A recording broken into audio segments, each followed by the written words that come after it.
Disney Pixar's Luca, a charming new tale that tells the story of a young sea monster slash merman who wants to go and be part of that world. But the real question is it queer though?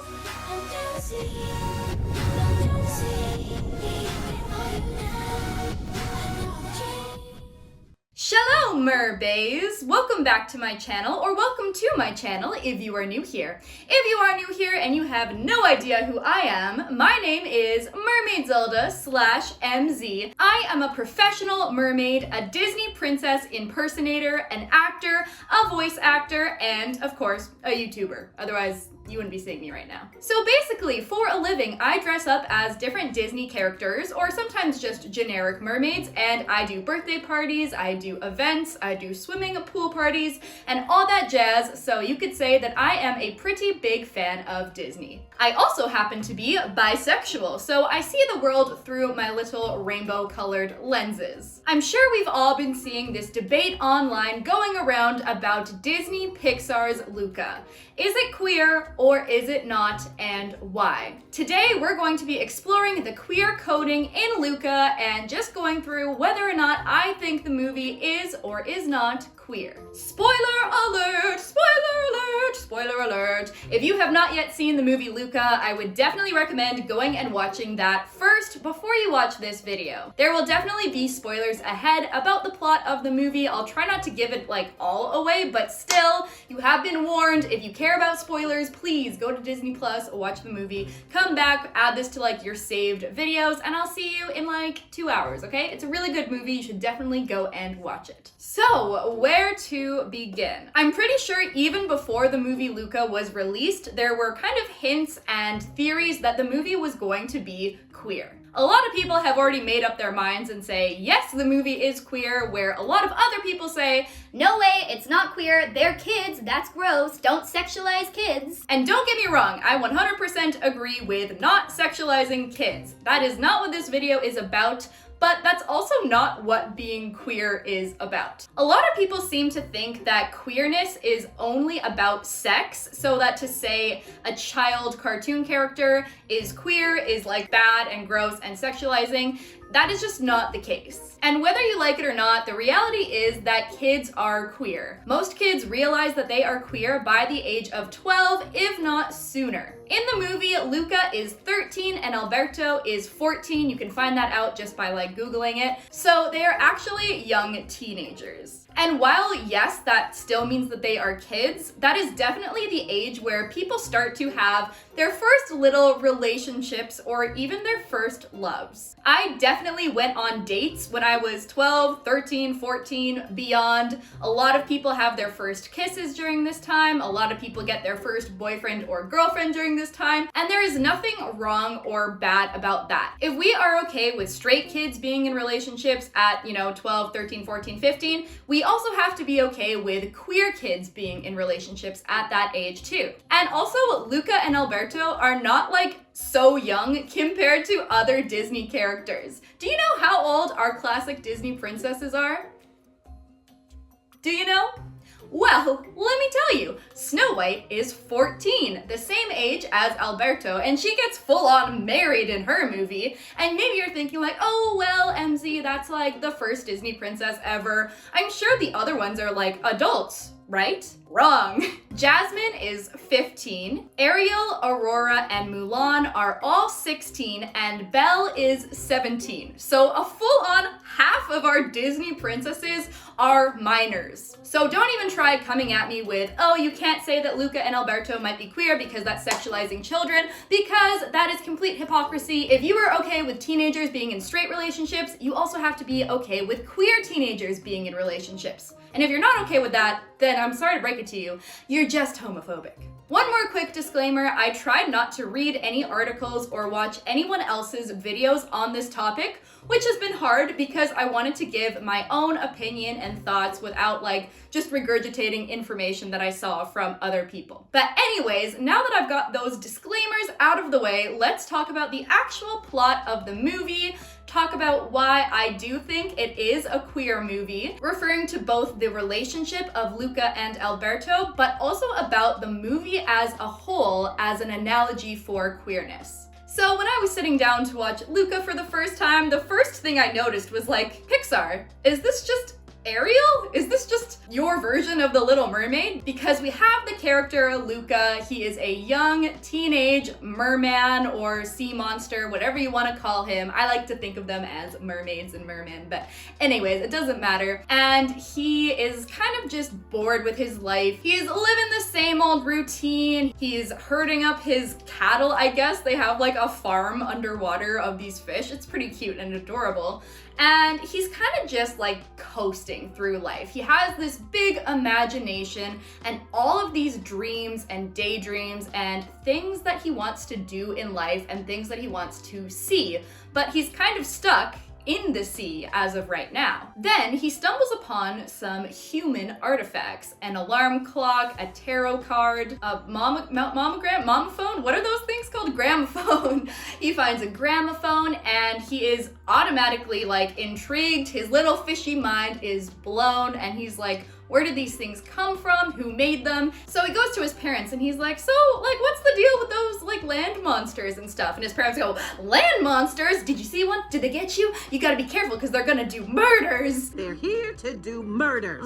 So very much like King Triton and the merfolk from The Little Mermaid's attitude about humans. They are bad. We don't go there. Like, stay away from the land. Stay away from the humans. It's safer down here. Darling, it's better down where it's wetter. Take it from me. So Luke is pretty bummed because he's bored, you know, he doesn't really like his life. You know, he loves his family, but he's just not really happy. He's not really vibing and he just wants more out of life. Enter stage left. Alberto swims along and once again blows Luca's little fishy mind because he actually lives on the land. He goes between the ocean and the land. He collects his little artifacts and he lives in his own cool like tower on his own because his dad, you know, he's gone.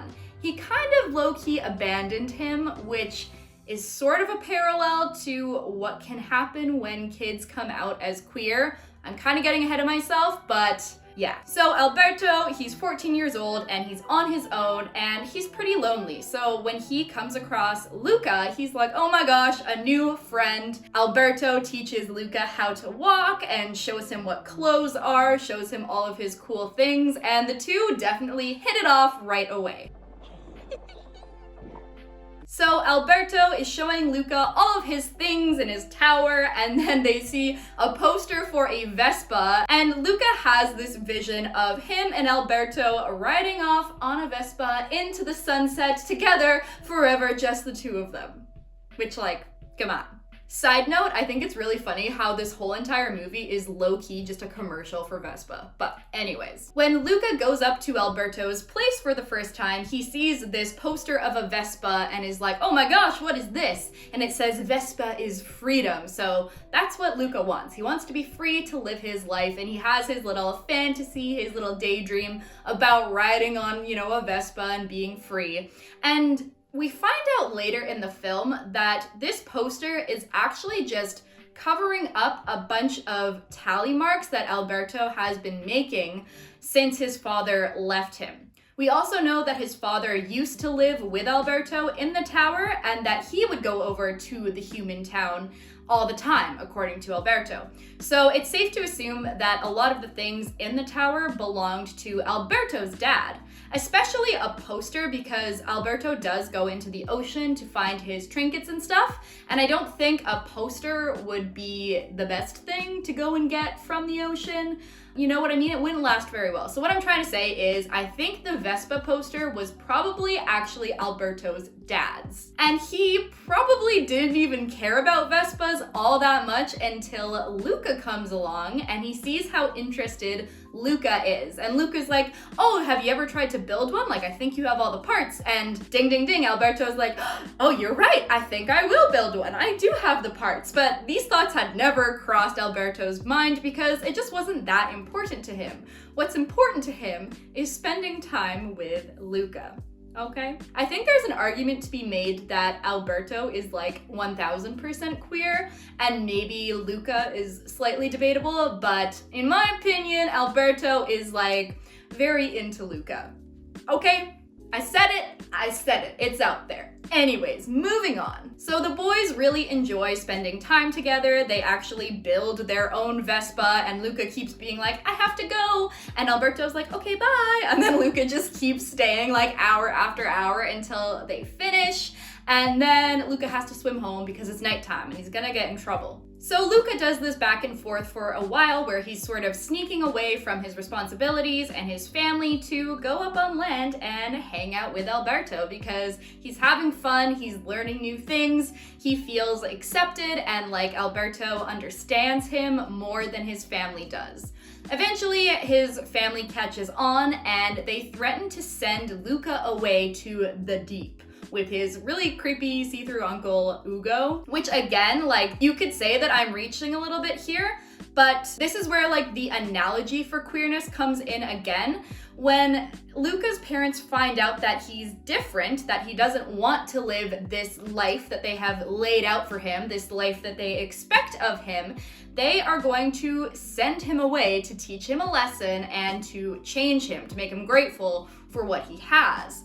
And to me, I feel like it could be a little bit of an analogy for when kids come out to their parents or are outed to their parents and were sent away to conversion therapy or conversion camps to be turned ungay.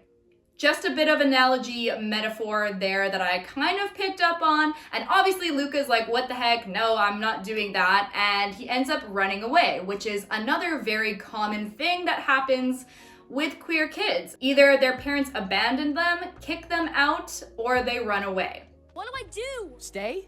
In bad cases. Of course, there's plenty of loving, supportive parents who you're like, yes, I love you, come here, my child. But in those bad cases where their parents do not understand and accept them, those are kind of like the scenarios that would tend to happen. Or you just stay there and you be miserable. Luca's parents, they want to send him away because they don't want him to go up on the surface. They say that's bad, that's dangerous, you can't do that. So Luca goes to Alberto and Alberto's like, you can't be taken away from me, like this is not happening, so why don't we go and live in the human town, because I bet your parents won't go looking for you there. So Alberto just like uproots his entire little life here to help Luca, to hopefully prevent Luca's parents from taking him away, which would be kind of the worst, case scenario for Alberto now, because they are like thick as thieves. There's a few really cute montages of Alberto and Luca where they do their hair the same. They always like have their arms around each other looking off at a sunset, or they're riding their makeshift Vespas together with their arms like around each other.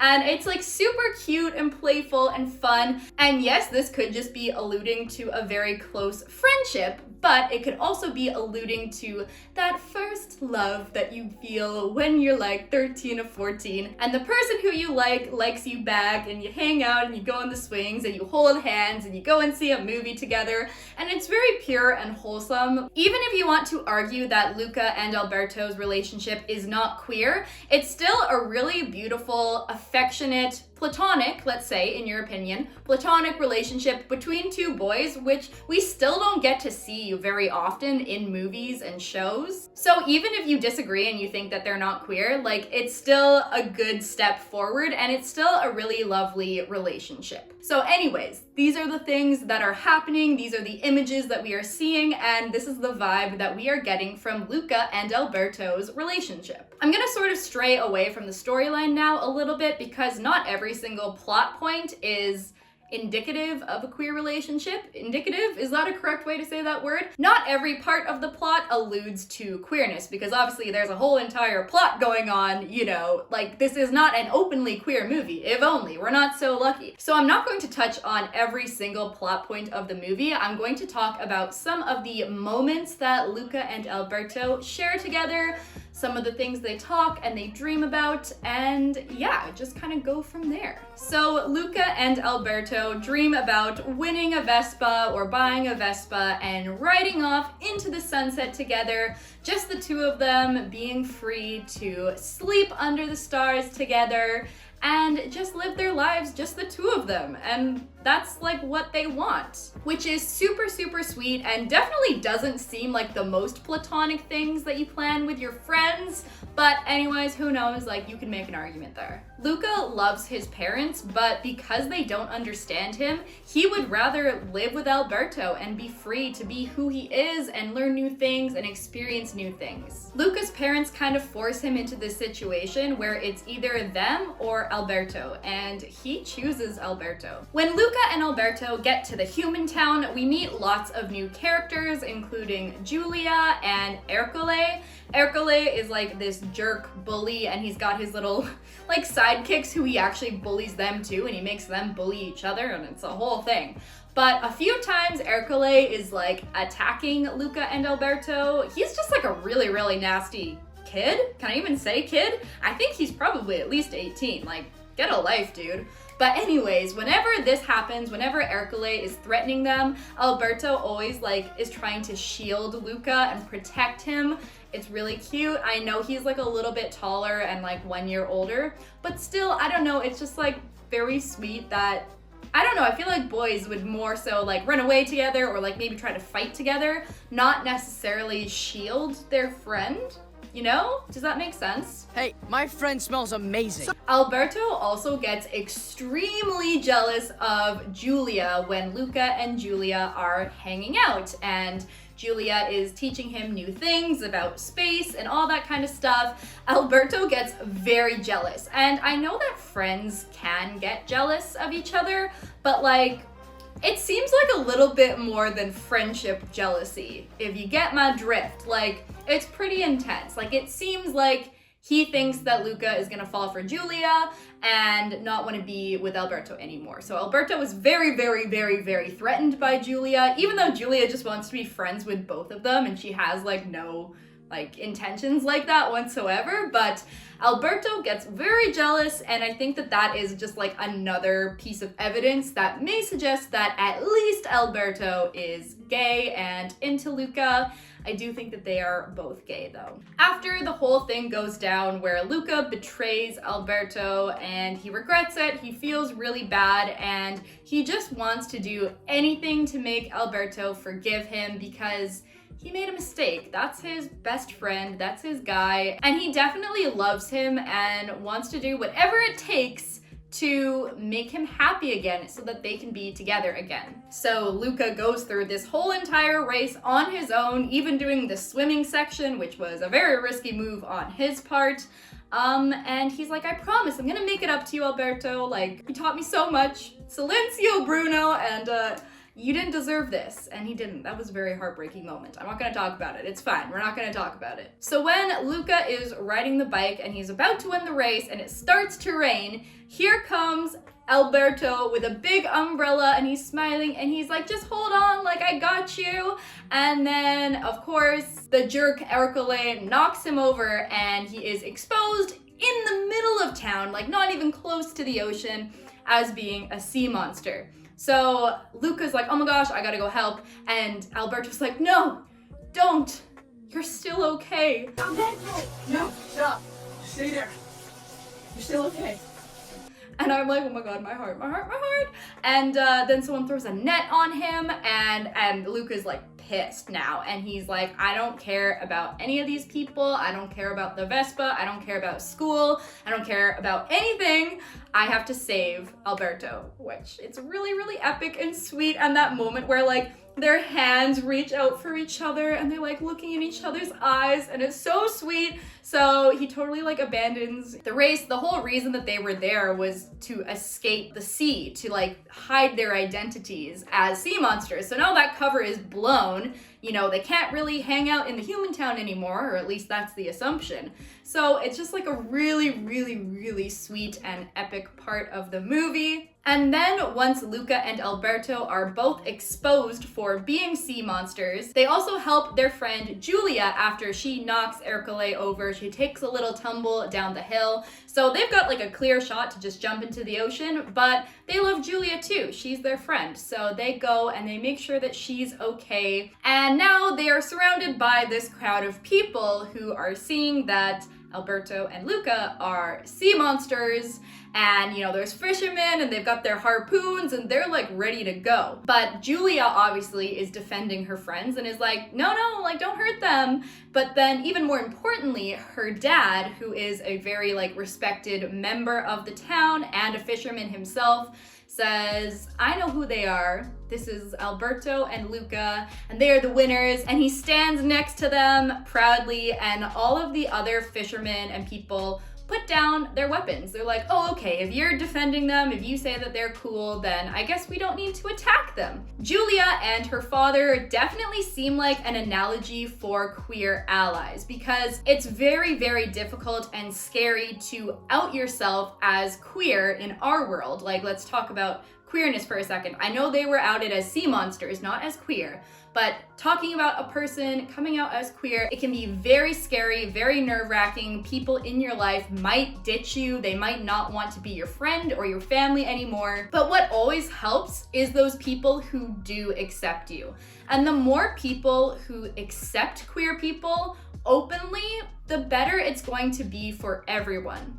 Queer people need to keep coming out and being visible in public spaces, but allies also have to be open about their love and undeniable support for us as well, which is exactly what happens with Julia and her father. They are the queer allies, or in this case, the sea monster allies. So you can see there's a lot of analogies for queerness in this movie on top of Luca and Alberto's really cute relationship as well. Once Luca and Alberto are out to everybody and the townspeople are like, yeah, okay, like, yeah, no, it's fine, cool, we accept you, it's all good.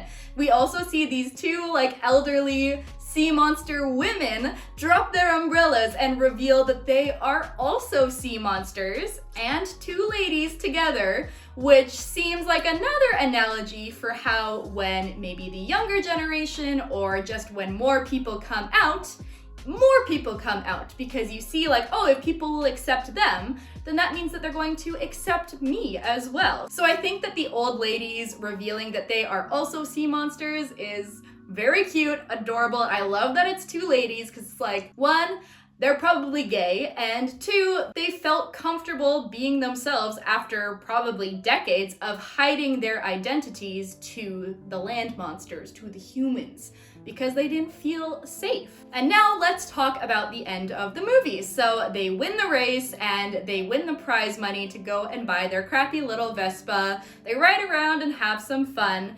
But Alberto can see that Luca still wants to go to school. He's this daydreaming kid. He has all of these things that he wants to learn and see and do. And Alberto knows Luca and he loves Luca. And he decides to sell the Vespa to buy a ticket for Luca to get on the train and go to school with Julia, and he convinces Luca's parents to let him do this. Like, Alberto goes above and beyond for this to all happen. And without Alberto, this probably never would have happened. And it's really, really sweet. Like, a lot of people I've heard say that Luca chooses Julia at the end by going with her to school instead of staying behind with Alberto. But what's that classic saying? When you love someone, you set them free. And I think that is like the purest form of love, when you put your partner's needs and dreams before your own and you just want them to be happy. Their goodbye is like so sad. And we get this line again where Lucas says to Alberto, how will I know that you're going to be okay? But how am I gonna know you're okay?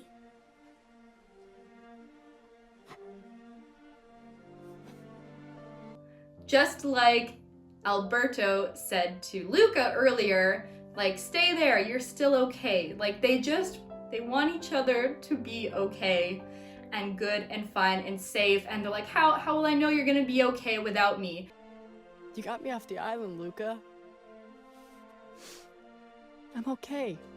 really though, Luca did help Alberto too, because now Alberto has a new fatherly figure, he has a new home, he has like relationships with people, with Luca's family, with Julia, with everybody. Before, he was just a little loner in a tower, and Luca was kind of the one who changed all of that for Alberto. So Alberto wanted to make Luca happy as well. And also, I don't think that Luca chose Julia over Alberto. I don't think that's fair. He's like 14 or 13, so what? He's gonna be in school for like maybe 5 years. He's gonna come home during the summer and spring break, and they're still gonna hang out. Maybe Alberto can like swim to wherever Luca's school is, I don't know. But like, I definitely think they're still going to be heavily involved in each other's lives. They definitely love each other, in my opinion. They love each other, but it's sort of that beautiful scenario, that beautiful, happy, sad, bittersweet feeling of the fleeting first love. How often do we actually end up with our first love? Not very often, but it will always have such a special place in our hearts. Even if we don't end up with that person, a first love is something that is very special and should be treasured forever if things are all good and happy and like nothing bad happens, you know what I mean? So I definitely think that Luca and Alberto do have a crush on each other. We get to see them hug and hold hands and have their arms around each other. Pixar couldn't give us the kiss, which, you know, maybe one day Pixar, maybe one day Disney. We did get that really cute scene of Alberto like running after the train, like, oh, my heart. I can't. So I do think that they mean a little more to each other than just friends, in my opinion. But it's totally valid if you think that they are just really good friends. I completely respect your opinion, and this is just a fun theory video talking about what I got from watching the movie. So please don't feel like this is the only way, because it's not. I do, however, really strongly believe that the whole movie is an analogy for queerness. How when you're queer, you don't always get along with your family. Your family might not understand you, and you might have to run away, or maybe your parents kick you out, or maybe they send you away to change you. You have to go somewhere else and meet your chosen family who do love and accept you unconditionally. Maybe you have to hide your identity from all of these people around you because you're afraid of what might happen if they find out that you're queer. We can come out as queer, but it helps so much if there are allies around us who love us and accept us, and that can encourage more people to also come out and feel comfortable and safe. Some people, they'll never accept him, but some will. And he seems to know how to find the good ones. So all in all, I do think that the movie Luca is queer. It is certainly queer-coded. So what that means is movies and TV shows and media will create these characters and these relationships, and they will leave us these hints and insinuendo that the characters are queer. They do so enough that the queer audiences, we see it right away. We're like, rainbows, hello, I see you, queerness. But it's not enough that a conservative family watching their movie down south, they can watch the movie and not pick up on it. They can watch the movie and still enjoy it without being offended by queerness. So this movie is definitely heavily queer-coded. Whether or not it was intentional by the Pixar creators, like, I have to think that they knew what they were doing, because they know us queer people are watching their movies and that we love their movies. So they throw in little breadcrumbs, little sparkly rainbow breadcrumbs for us to feel like we're being represented without us actually getting that satisfying kiss or what have you at the end of the movie. So queer coding, like, that's a whole thing. I could make an entire video talking about queer coding and if it's a good thing or a bad thing. But anyways, I think that is all of my thoughts about the movie Luca. Definitely let me know in the comments below what you think. Do you think that Luca and Alberto are queer? Do you think that they're just friends? Do you think that the whole movie is an analogy for queerness? Or do you think it's just a goofy movie about sea monsters who want to win a Vespa? Whatever your opinion is, please let me know down in the comments below. I would love to hear your opinions and have a conversation with you. Please keep it respectful. I'll just delete anything that's homophobic or nasty, so don't even waste your time. Well, merbays, I think we've reached the end of our video. If you enjoyed it, please don't forget to hit that subscribe button and click the bell icon so that you never miss one of my uploads. I make new videos here on my channel every single Friday-ish, or every single fish for short. If you want to see more of me and stay up to date with my magical everyday life, make sure you're following me on Instagram and on TikTok. I'll put those links down in the description below, and also check out my new merch store while you're down there. We have lots of cute new mugs, shirts, hats, towels, a necklace, like we got it all. You can also book me for a mermaid event in the Metro Vancouver area, or you can book a mermaid video call with me as well. That's 20 minutes of you and me. I'm in a tail and we're chatting about my life under the sea. So anyways, definitely check out the links down below. You can also check out the video that I made about Raya and the Last Dragon being an epic queer masterpiece. But yeah, I think that's it. Thank you so much for watching this video. I hope you're having a fantastic Friday. I hope you will be having a mermazing weekend. And most importantly, I hope I will see you here next Friday-ish for a brand new video. And until next time, bye!